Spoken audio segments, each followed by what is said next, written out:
Hi friends, ముందుగా అందరికీ 2024 నూతన సంవత్సర శుభాకాంక్షలు.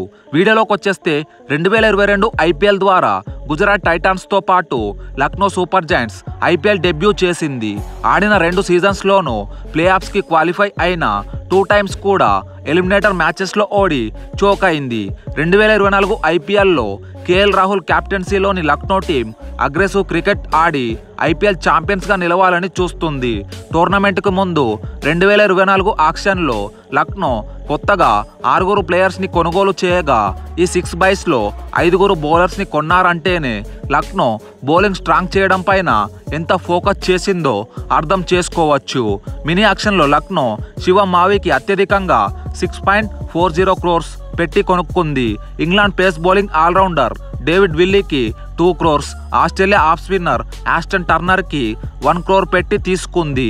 ఈ వీడియోలో మనం 2024 ఐపీఎల్ కోసం Lucknow team strengths, weakness, opportunities and threats గురించి మాట్లాడుకుందాం. సో లేట్ చేయకుండా వీడియోలోకి అయితే వెళ్ళిపోదాం. ముందుగా Lucknow strengths. Number 1, strong batting unit. Super giants team Quinton de Kock, Kyle Mayers, KL Rahul, Nicholas Pooran లాంటి క్వాలిటీ ప్లేయర్స్తో సాలిడ్ బ్యాటింగ్ లైనప్ కలిగి ఉంది.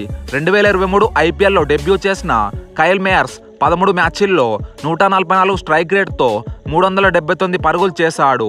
డీకాక్ కూడా 2023 వరల్డ్ కప్లో బ్రిలియంట్ ఫామ్తో ఎక్సెప్షనల్గా కనిపిస్తున్నాడు. రీసెంట్గా లక్నో రాజస్థాన్ నుండి ట్రేడ్ ద్వారా దేవదత్ పడికల్ను తీసుకుంది. ఈ లెఫ్ట్ హ్యాండ్ బ్యాటర్ రీసెంట్గా జరిగిన విజయ్ హజారే ట్రోఫీతో కాన్ఫిడెన్స్ గెయిన్ చేశాడు. Number 2, exceptional power hitters. Nicholas Pooran, Marcus Stoinis power హిట్టింగ్తో ఆపోనెంట్ టీమ్స్ నుండి ఒంటి చేత్తో నిమిషాల్లో మ్యాచ్ని లాగేసుకోగల ప్లేయర్స్. 2023 ఐపీఎల్లో ఆర్సీబీ పైన నికోలస్ పూరన్ కేవలం 19 బంతుల్లోనే 62 పరుగులు చేసి సింగిల్ హ్యాండెడ్గా మ్యాచ్ గెలిపించాడు. డెత్ ఓవర్స్లో ఈ ఇద్దరు ప్లేయర్స్ బ్యాటింగ్తో ఆపోనెంట్ టీమ్స్కి ఎప్పటికైనా ప్రమాదమే అని చెప్పొచ్చు. ఇప్పుడు లక్నో సూపర్ జాయింట్స్ వీక్నెస్ చూద్దాం. నెంబర్ 1, లో quality face attack. Mark Wood తప్ప శివం మావి, డేవిడ్ విల్లీ లాంటి ప్లేయర్స్ని ఆక్షన్లో కొన్నప్పటికీ ఎల్ఎస్జీ యొక్క పేస్ అటాక్లో నాణ్యత లోపించింది. మరే ఇతర స్పీడ్ స్టార్ కూడా బంతితో కన్సిస్టెంట్ పర్ఫార్మెన్స్ ఇస్తారని గ్యారంటీ లేదు. మావి తన లాస్ట్ ఐపీఎల్ మ్యాచ్ని 2022 ఐపీఎల్ సీజన్లో కేకేఆర్ తరపున ఆడిన ఆ సీజన్లో ఘోరంగా ఫెయిల్ అయ్యాడు. 2022 ఐపీఎల్లో 6 మ్యాచెస్ ఆడిన మావి 10 ఎకానమీతో 5 వికెట్స్ మాత్రమే తీశాడు. 2023లో గుజరాత్ తీసుకున్న ఒక్క మ్యాచ్ కూడా ఆడే ఛాన్స్ రాలేదు. మోసిన్ ఖాన్, ఎస్ ఠాకూర్ లాంటి యంగ్ బౌలర్సే టీంకి ఎఫెక్టివ్ బౌలింగ్ పర్ఫార్మెన్స్ డెలివర్ చేయాలి. Next, opportunities. Present LSG team management విశ్వాసాన్ని గెలుచుకోవడానికి యువ ఆటగాళ్ల మధ్య చాలా పోటీ ఉంది. మోసిన్ ఖాన్, మావి, హర్షద్ ఖాన్ లాంటి యంగ్ పేసర్స్ టీంకి వాల్యుబుల్ అసెట్స్ అవుతారు.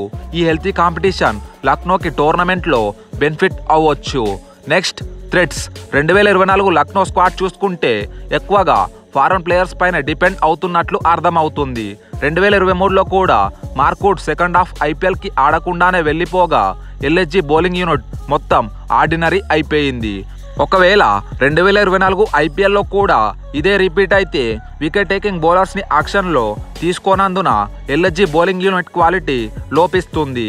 ఇదే విధంగా ఒకవేళ డీకాక్ లేదా కైల్ మేయర్స్ ఏదైనా రీజన్ వల్ల మొత్తం టోర్నమెంట్కి దూరం అయితే ప్రజెంట్ మిడిల్ ఆర్డర్కి షిఫ్ట్ అయిన కేఎల్ రాహుల్ మళ్ళీ ఓపెనింగ్ రోల్ తీసుకోవాల్సి వస్తుంది.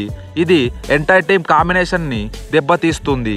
2024 ఐపీఎల్కి లక్నో స్క్వాడ్ పైన మీ ఒపీనియన్ని కామెంట్ సెక్షన్లో తెలియజేయండి. Thanks for watching.